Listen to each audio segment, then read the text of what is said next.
আওলাদে খান্দন বলে খেনে খান্দন বাবা। এই সময় আমরা জিন্দা হলে খান্দি, কিন্তু আমরার মসজিদ যারা এরাও কিন্তু তারা রুহানি খান্দিয়া থাকে। এই খান্দন আমরা শুনি না, এই খান্দন শুনতে আমরা পাই না বাবা। আমরা হইলে একদিন খান্দিমু বাবা। ও কারণে খান্দে মেটায় বলে এই মুহূর্তে আমার গায়ের মধ্যে বিবার কাপড়টা লাগানো হইজার গিয়া, আমি আর বেশ দেরি নাই রে। মায়ার বাড়ি ছাড়িয়া, মায়ার বাবা মায়ার বোন ছাড়িয়া, মায়ার বাই ছাড়িয়া, সারা ছাড়িয়া অপর দেশে আমি যাইয়ার গিয়া। মেয়েটা খান্দন যেমনি আরম্ভ করে, মেয়েটার খান্দন বন্ধ হয় না। মেয়েটারে পালকির মধ্যে তুলার পরেও খান্দে, গাড়ির মধ্যে তুলার পরেও খান্দে। খান্দি খান্দি মেয়েটা স্বামীর বাড়ি পর্যন্ত যায়। বলা মসজিদে যখন গায়ের মধ্যে বাবা কাপড়টা লাগানি আরম্ভ হয়, মসজিদের রুহানি খান্দে। অতএব করার মধ্যে তুলার পরে খান্দে। যখন করার লইয়া রওনা দিবা মসজিদে খান্দি খান্দি বাড়ি ছাড়িয়া যায় বাবা। কোন কারণে খান্দে? বলে হায় রে হায়, ও বাড়ির মধ্যে 60 বছর কাটাইলাম, 70 বছর কাটাইয়া বাড়ি সুন্দর করিয়া সাজাইলাম, বড় বিল্ডিং বানাইলাম, আওলা দখল জমিন তৈয়া নিজের বিবি ঘরের মধ্যে রাখিয়া সারারে ছাড়িয়া চিরতরে আমি বিদায় লইয়া আজকে অন্য দেশে যাইয়ার গিয়া। তখন মসজিদের রুহানি বুঝে আমার দুনিয়ার সফর শেষ, আমি এখন আলমে দুনিয়ার থাকি আলমে বরজখর জিন্দগি যাইয়ার গিয়া।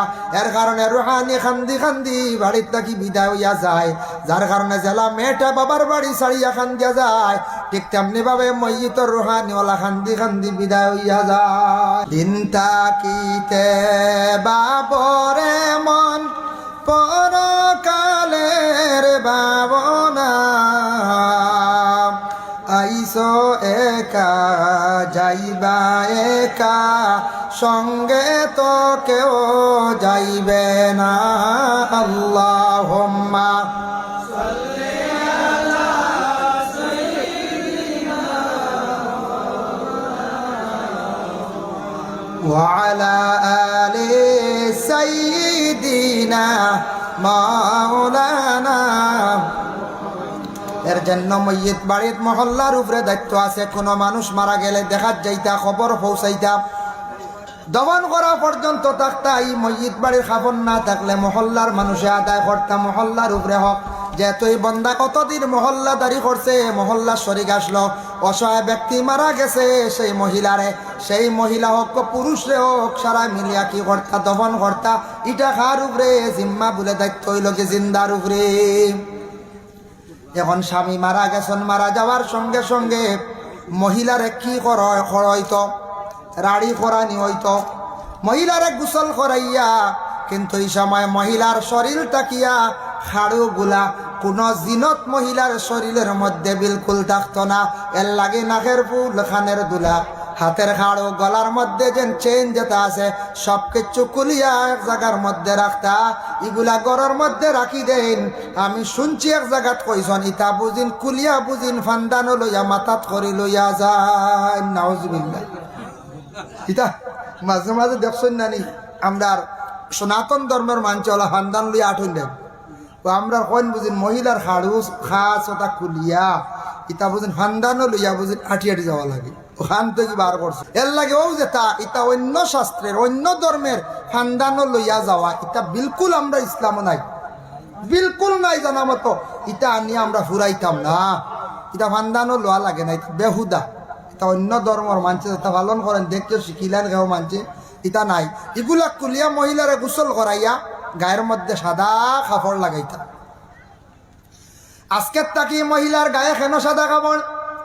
সাদা কাপড় বা চাইলে মানুষের মরণের কথা স্মরণ হয়, দিল মানুষের নরম হয়ে যায়। স্বামী মারা গেছেন, স্বামীর কবরিস্তানের মধ্যে অবশ্যই লইয়া যাইবা গিয়া। তখন মহিলায় আল্লাহর দরবার খান্দিতা স্বামীর জন্য, আল্লাহ আমার স্বামীরে নিয়ে জীবন কাটাইলাম, আমার স্বামীরে আপনি মাফ করিয়া দেও। ওলা স্ত্রী মারা গেলে স্বামী ঘর স্ত্রীর লাগি তাই দোয়া করতার খান্দিতাম। এর জন্য দয়া করিয়া মানুষ যেই সময় মারা যায় গোসল দেওয়াই লীলা, খাফন পরিধান করাই লীলা। খরানির পরে যদি পারন প্রত্যেক মসজিদর কপালের মধ্যে আতর দিয়া খুশবু দিয়া বিসমিল্লাহ শরীফ সুন্দর করে কোনো মেসাব দি লেখাইবা। লেখাইয়া করার মধ্যে তুল্লা 40 কদম দেওয়া হইল গিয়া মুস্তাহাব। 40 কদম দেওয়ার শরীক থাকবা। 40 কদম দিয়া যখন করার লইয়া রানা দিলাইবা, কোন যদি মহিলার যদি করার হয় মানে মহিলা মারা যায়, করার পিছে থাকতো, পুরুষ আগে থাকতা।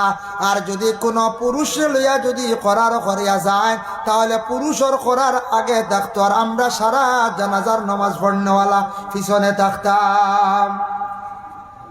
তরিকা মহিলার করার পিছনে আমরা সারা আগে, আর পুরুষ আগে করার আমরা সারা পিছনে।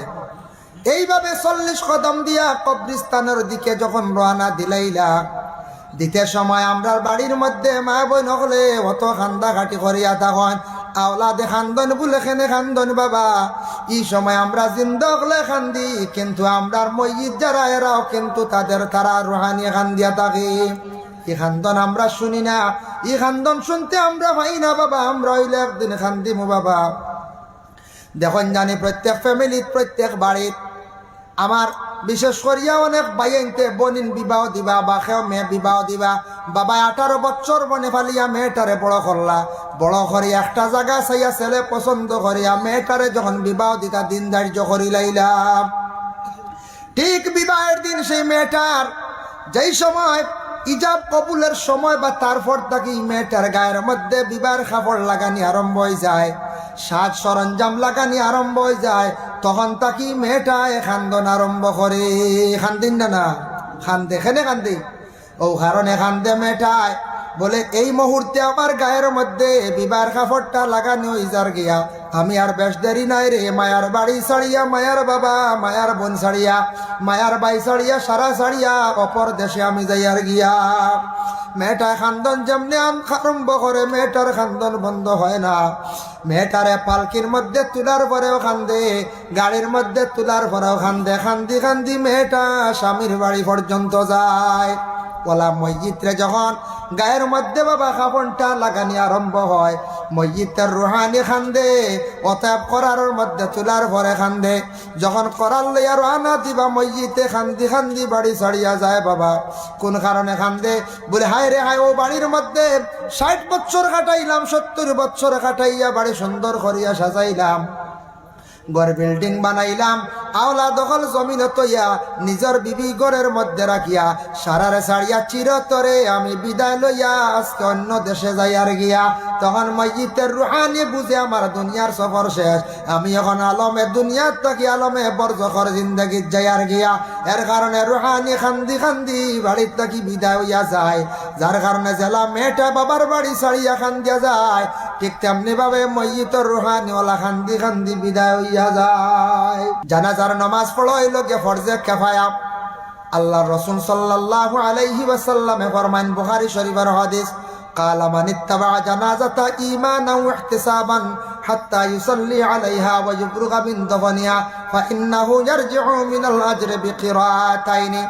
রাসূলুল্লাহ ফরমান, কেউ যদি জানাজার নামাজের উদ্দেশ্যে সে রওনা দিল, গিয়া জানাজার নামাজ আদা করি লাইল, ইহা তককে দফন পর্যন্ত সে থাকলো, ওই বান্দার আমল নামার মধ্যে 2 কিরাত নাকি আল্লাহ দান করন। জানাজার নামাজ 1 কিরাত, দফন মানে মাটি দেওয়া পর্যন্ত আরেক কিরাত। সাহাবায়ে কেরাম ওগলে প্রশ্ন করেন, ইয়া রাসূলুল্লাহ 1 কিরাত নাকি কতটুক? রাসূলুল্লাহ ফরমান, কুল্লু কিরাতিন মিসলু উহুদিন, 1 কিরাত নাকি 1 উহুদের পাহাড়ের সমতুল্য। উহুদ হয়তানি 1 কিরাত নাকি 1 উহুদ পাহাড়ের সমতুল্য। কেউ যদি খালি জানাজা করি লাইছন কিন্তু মাটি দিছন না, গেছন গিয়া সওয়াব কম বনে বলে হা সুম্মা রাজা ক্বাবলা আন তুদবানা ওয়া ইন্নাহু ইয়ারজিউ মিনাল আজরি বিকিরাতিন। কেউ জানাজার নামাজ পড়িয়া গেছন গে 1 কিরাত পাইবা, মাটি দিছন না 1 কিরাত নাকি তার আমল নামাজ তাকি কমি যায় গিয়া। ভাই মুসলমান, জানাজার নামাজ ইয়া দেখছে গে ফরজে কিফায়া। আমরার দেশের মানুষে জানাজার নামাজ পড়য় কিন্তু বাদে গিয়া শরীক হয় না, বার একলগে সালাম ফিরাইলাই। জানাজার নামাজ 8 তাকবীর ওয়াজিব, গিয়া পাইছন 2 তাকবীর গেছে গিয়া মনে করি লাগবা। সুবহানাল্লাহর তাকবীর শেষ, সল্লি আল্লাহর তাকবীর শেষ, সল্লি আল্লাহ বারিকালা মিলে পড়েন না, তাকবীর শেষ। আপনি শরীক হইছেন গিয়া, শরীক হওয়ার লগে লগে আপনি নিয়ত করিয়া শরীক হয়ে গেছেন গিয়া, পাইছন খালি আল্লাহুম্মা গফিরলি পড়িছন 1 তাকবীর পাইছন, পরে কিন্তু আপনার তাকবীর ছুটি গেছে গিয়া আরো 2টা, কিবা তো কোনো খেওর তাকবীর ছুটি গেল গিয়া 3টা। ইমাম সাহেব সালাম ফিরাইবা, আপনি সালাম ফিরাইতা না, লগে লগে আপনি ওই সময় আপনার তকবীর খালি তিনটা আদায় করে লাইবা। আল্লাহু আকবার, আল্লাহু আকবার, আল্লাহু আকবার তিনটা হইয়া বা দুইটা হইয়া ডাইনে ভাবে আপনি সালাম ফিরাইবা। আমরার দেশের মানুষ বাদে গেল দেখবা একলগে সালাম ফিরাইলাই। ওয়াজিব আদায় হইল না না, সে আছেন জুতা যে দামি কুলটা না বুঝাইছিল, জুতার উপরে খাড়া হইয়া জানাজার নামাজ পড়তে জুতা ভাত থাকি একবারে সরাই জানি, একবারে জুতা সরাইয়া জানাজার নামাজও খাড়া হয়ে যায়। মানুষ বেশি হয়ে গেলে নিয়ম আসলো হইল গিয়া জানাজার নামাজও ইমাম সাহেব খাড়াই বা মসজিদর একবারে সোজাসুজি সিনার শোয়াশুই খাড়া হইবা। আর আমরা খাড়া হইতে গিয়া সব পরিমাণ জায়গা থাকতো শ্রদ্ধার পরিমাণ। এখন মানুষ বেশি হয়ে গেছুন গিয়া লাগের না, কোনো অসুবিধা নাই, কারণ জানাজার নামাজও কোনো শ্রদ্ধাও নাই, কোনো রুকুও নাই। যদি ফারণ ফাঁকা থাকলা ফারণ নাতে লাগি লাগি খাড়া হইয়া জানাজা হইব, কোনো অসুবিধা নাই। খেয়াল করছেন নি? জানাজার নামাজ হইব, কোনো অসুবিধা নাই। ভাই মুসলমান, জানাজার নামাজ শেষ, মসজিদে আমরা কবরস্থানের মধ্যে নিয়ে গেলাম। নেওয়ার সঙ্গে সঙ্গে আমরা দফন করে লাইতাম। আমার নবী বিশ্ব নবীর জানাজার নামাজ খেয়ে পড়াইছিল, আপনাদের জানা আছে নি? বলে নাম রাসূলুল্লাহ জানাজার নামাজ খেয়ে পড়াইল।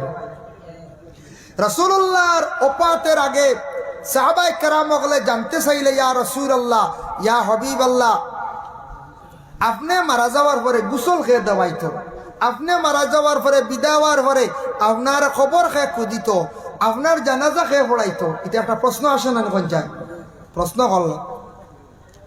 আল্লাহর বান্দেগান আবু তলহা নামে একজন সাহাবী, তাই নটিয়া কইলা বলে, আমি রাসূলুল্লাহ সাল্লাল্লাহু আলাইহি ওয়াসাল্লামের কবর এটা আমি কুদিতাম, ওসিয়ত করিলাইছেন। এর জন্য রাসূলুল্লাহ ওফাতর পরে আবু তলহা তার নিজে রাসূলুল্লাহর কবর শরীফ কুদিলা। সুবহানাল্লাহ।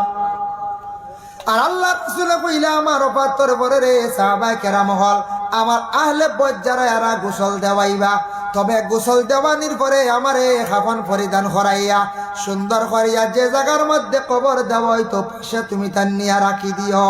প্রথমে আল্লাহর পক্ষ থাকি ফরিস্ত হল আসিয়া আমার জানাজা করবা, আর পরে তুমি তান একজন একজন করিয়া জানাজা করিও। রহমাতুল লিল আলামিনের খে নামাজ পড়াই থাকার সাহস আছে, আসেনি পঞ্চায়?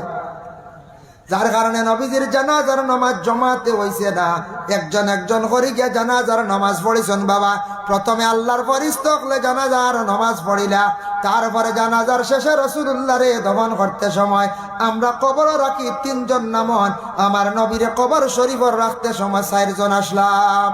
একজন হইলা হযরতে আলী, আর একজন হইলা আবু তালহা, তাম 2 জন আওলা। একজনের নাম সসম, আর একজনের নাম হইল ফজল। এই 4 জনে রাসূলুল্লাহ রে কবর শরীফ রাখতে সময় কিতাব হইয়া রাখলা। আমরা মসজিদে কবর রাখতে সময় কই বিসমিল্লাহি আলা মিল্লাতে রাসূলিল্লাহ, আয় আল্লাহ আপনার নামেই বন্দারে রসুলের মিল্লতে রাখলাম।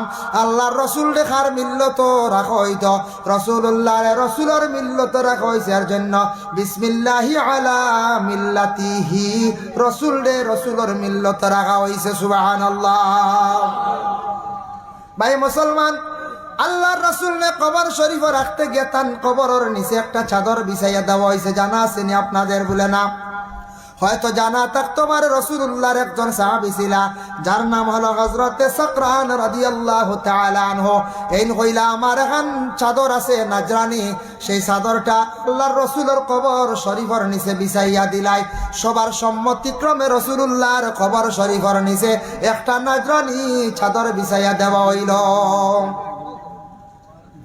আল্লাহর বন্দেগানের জন্য যত কবরস্থান আছে, আপনাদের আছে না? নাম আছে। কবরস্থানকে হেফাজত করতাম। কবরস্থানে অধিক বড় গাছ হয়ে গেছে, এটা কাটার চেষ্টা করবা। এটার জড়র কারণে কবরস্থান কবর খুদিতে কষ্ট হইবা। তবে কবরের উপরে ফুল গাছ লাগাইছ, গাছ আছে, চুলি বানাই গুলে আল্লাহর জিকির আজকার করিয়া থাকে। কবরস্থানও গরু রাখার জায়গা নাই, কবরস্থান এখান ছাগল রাখার জায়গা নাই। যারা গরু রাখবা ছাগল রাখবা কবরস্থানও দিবা, মর্দে গান হলো লানত আপনার উপরে পড়ব। এর লাগি দয়া করিয়া কবরস্থানের হেফাজত করবা। কবরস্থানের পাশে গিয়া যুবক ভাইয়ান খেলাধুলা করবা না। আল্লাহর রাসূলে ফরমান, যারা অযথা সময় কবরস্থানের পাশে নষ্ট করে এরা কিন্তু দিল এটা আবার কি হয়ে যায়, মুর্দা হয়ে যায়। কবরস্থানে কোনো ফসল ধরি লাইছে, এটা কবরস্থানের মহল্লার কমিটি সারা মিলিয়া এগুলা বিক্রি করতা। এক তো আনা হইয়া যদি কবরস্থান বলে 10 জনই কবরস্থান দাবি আছে আনিয়া খাইলাই, ইলা যদি আনা হইয়া যদি খাইলেন সবর সমান অধিকার, যার কারণে এটা বৈধ নেই আপনার জন্য। আর 2 নম্বরে কবরের উপরের ফসল যদি ইলা আনা হইয়া যদি আপনি খান দিল মুর্দা হয়ে যাইব। এর জন্য দয়া করিয়া কবরস্থানে আপনারা আমার শ্রদ্ধা দিতাম না, শ্রদ্ধা দেওয়া বিলকুল হারাম, আল্লাহ ব্যতীত শ্রদ্ধা দেওয়ার আর আদেশ নাই। ভাই মুসলমানের জন্য কবর শরীফের মধ্যে রাখার পরে আমরা 3 মুষ্টি মাটি দেই আর ওখানটা আমরা কই স্মরণ করে মিনহা খালাকনাকুম ওয়া ফিহা নুঈদুকুম ওয়া মিনহা নুখরিজুকুম তারাতান উখরা। কইন না কই মিনহা খালাকনাকুম ওয়া ফিহা নুঈদুকুম ওয়া মিনহা নুখরিজুকুম তারাতান উখরা। আমরা কই মিনহা খালাকনাকুম, ও আল্লাহ আপনি তো আমরারে মাটি দি বানাইছো, ও মাটি দিয়া মিনহা খালাকনাকুম ওয়া ফিহা নুঈদুকুম, ও মাটির মধ্যে আমরা আবার যাইমু, আমরা ঢুকিমু। ওয়া মিনহা নুখরিজুকুম তারাতান উখরা, এই মাটির থেকে সারা একদিন বাহির হইয়া আসবা। কবরস্থানের আযাব যেটা এটা আপনাদের বিশ্বাস আছে নি বাবা? বলে যে কোনো বান্দারে কবর শরীফের মধ্যে রাখার পরে রুহানি ইল্লিন বা সিজ্জিনের মধ্যে যায়। এর জন্য দয়া করি আল্লাহকে ওয়াস্তে আপনার বাবা মারা গেছেন, মা মারা গেছেন, যত মারা যাক না কেন বাবা ইলা একদিন আপনিও ইলা কবরস্থানের মধ্যে যাইবা। আপনি যে কোনো কবরস্থানে গে সালাম জানাইলা, আসসালামু আলাইকুম ইয়া আহলাল কবর। হইতে না হইতে হইতরা কবরস্থানের মইয়িতের রুহানিয়ে বন্দায় কোনো সালাম দিলে সেই সালামর আলেখ লয়া হয়, সে আমরার সালাম দিলারে সে আমরার লাগি পড়াশোনা করিয়া সাহায্য করডা। মসজিদ ওগুলোর সাহায্য করতেন না করতা, এর লাগি আপনি যদি সাহায্য করেন পড়াশোনা করিয়া। রাসূলুল্লাহ ফরমায় আল মাইয়িতু বিল কবর কাল গারিকু বিল বাহর, মসজিদ কবরের মধ্যে আছে সে ডুবন্ত অবস্থায়। আপনাদের এলাকায় বরাক নদী আছে, যখন পড়ি গেল একজন মানুষ যদি হঠাৎ সেই নৌকার থেকে পড়ি গেল হাবুডুবুকার নিয়ে আশ্রয়কারী, তারে যদি আপনি আশ্রয় লাগান সে সারা জীবন আপনার প্রশংসা করব, দোয়া করব।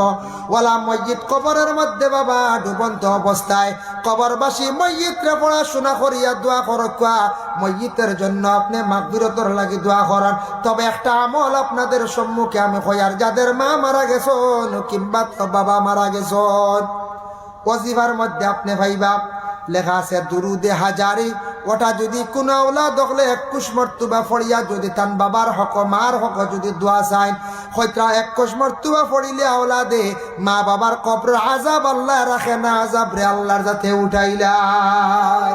ওয়াজিবাত তাইবা দুরুদে হাজারি বাক্কা লম্বা, সাল্লি আলা মুহাম্মাদিন মাদামাতিস সালাতু ওয়া সাল্লি আলা মুহাম্মাদিন মাদামাতির রাহমা হয়ে বাক্কা লম্বা এই দুরুদটা। এর লাগি প্রত্যেক কবরস্থানের মধ্যে যায় পড়াশোনা করেন। কবরস্থানও গিয়া আমরা সজদা না, বিলকুল হারাম। কবরস্থানও ওয়ালো গিয়া গোসা নিজেন বেমার হোম তো আলি না, ইটা না মসলকে আরবাবে হক মুফতি ওয়াজিউদ্দিন রহমতুল্লাহি তাআলা আলাইহি লেখছেন, কবরস্থান বা অলি আল্লাহর মাজারও গিয়ে তুমি আউরি বুসা দিও না।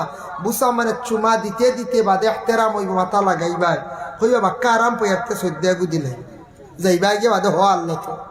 এর লাগি আগলার থেকে পড়াশোনা করে, আল্লাহ তোমার মায়ার বন্দা বলি জানিয়েছি, আল্লাহ ইনু আমার বাপ ইনু মারে মাফ দেও, বাবারে মাফ দেও, আল্লাহ অলির দরজা বুলন্দ করো, তান খাতিরে আমার দোয়ারে কবুল করো।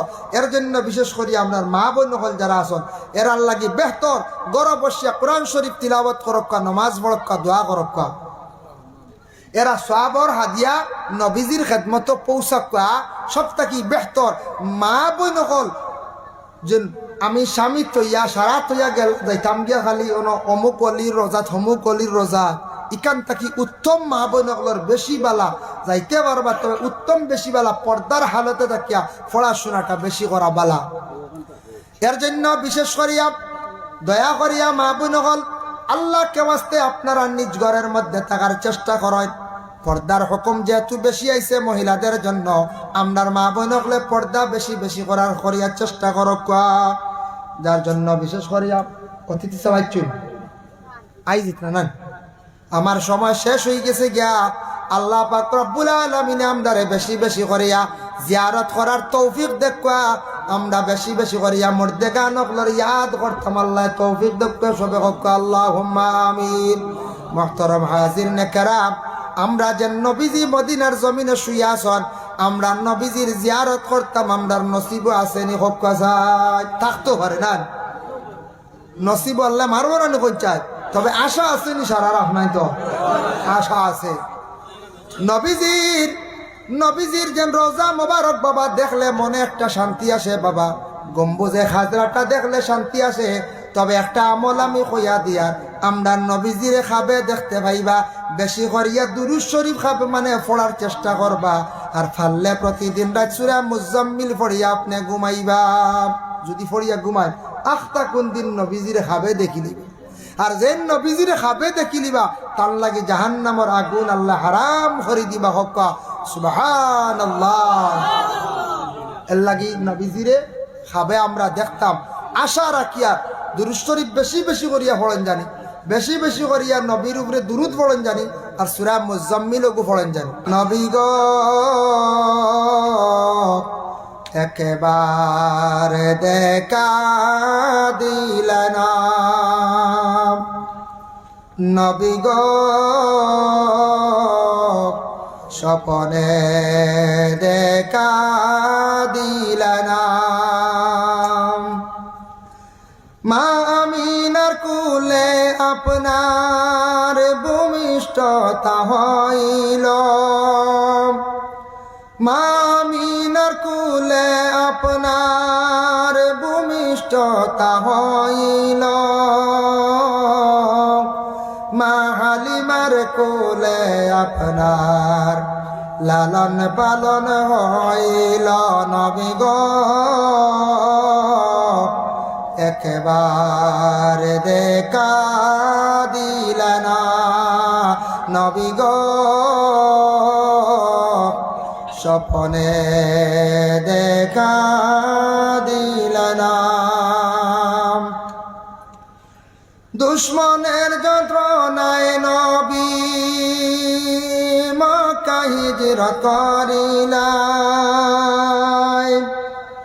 দুশ্মনের যন্ত্রণায় নবী মক্কা হিজরত করিলেন,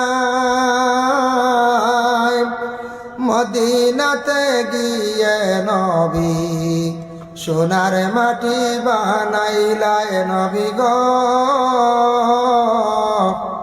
একেবারে দেখা দিলেন, নবী গো স্বপনে দেখা দিলেন, পাপী জানি বিনয় করি একবার দেখা দিলেন, পাপী জানি বিনয় করি একবার দেখা দিলেন, অপবিত্র জানিয়া নবী মদিনাতে নিলেন, নবী গো একেবারে দেখা দিলেন, নবী গো স্বপনে দেখা দিলেন, নবী গো একেবারে দেখা দিলেন, নবী গো স্বপনে